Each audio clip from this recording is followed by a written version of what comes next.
परिसर को जिसने अपनी पावन तपस्या से शिक्षा के क्षेत्र में प्रकाश का वितरण किया, ऐसे मनस्वी पूर्व प्रधानाचार्य आदरणीय कल्पना सिंह जी,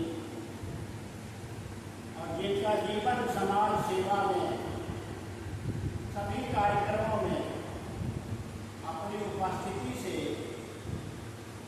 समूचे वातावरण को दिव्यता प्रदान करता है, ऐसे बाबूखेड़ी सिंह जी, मेरे समूह पर उपस्थित हुआ सभी आदरणीय बंधु, आज वृक्षारोपण का कार्यक्रम संपन्न हुआ। SKP इंटर कॉलेज के प्रांगण में, और सबने उसमें अपनी सहभागिता की है।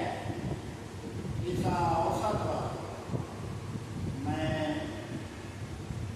ईश्वर से प्रार्थना करता हूँ सबकी कल्याण के लिए। ओम विश्वानि देव सवितर्वृतानि सरासुवा यद्भद्रं तन्न आसुवा।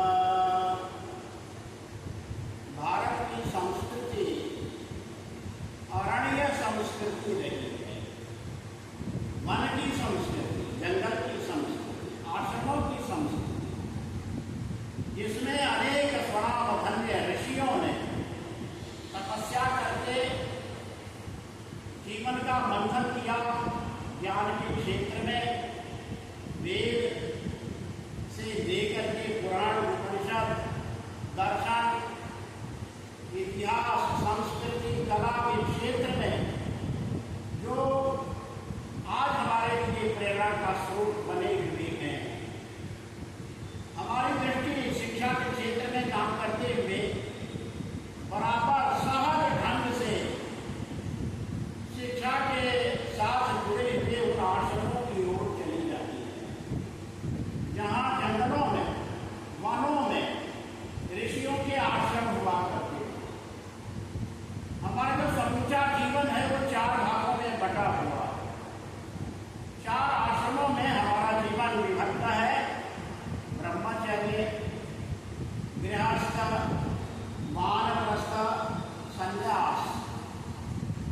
तो ब्रह्मचर्य का जो 25 वर्ष का आरंभिक कालखंड होता है, वो तो आश्रमों में ज्ञान प्राप्त करने के लिए, ज्ञान की साधना करने के लिए प्रकृति के उन्मुक्त प्रांगण में, जहाँ ऊंचे ऊंचे पर्वत शिखर हैं, हरियालियाँ हैं, फूल पौधे हैं, सरिताएं हैं, ऋषियों के आश्रम हैं, और उसमें ज्ञान का अभ्यास चलता रहता था।